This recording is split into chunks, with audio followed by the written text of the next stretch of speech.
Hello everyone, welcome to a new video. In this video, I will show you how to empty all spam mail in Gmail. This is very easy, so let's start. First, open Gmail app.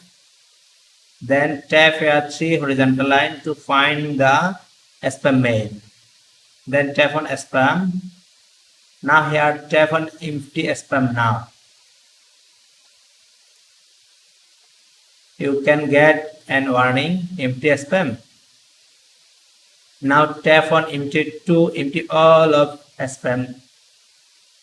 After tapping on empty, 44 conversion will permanently deleted.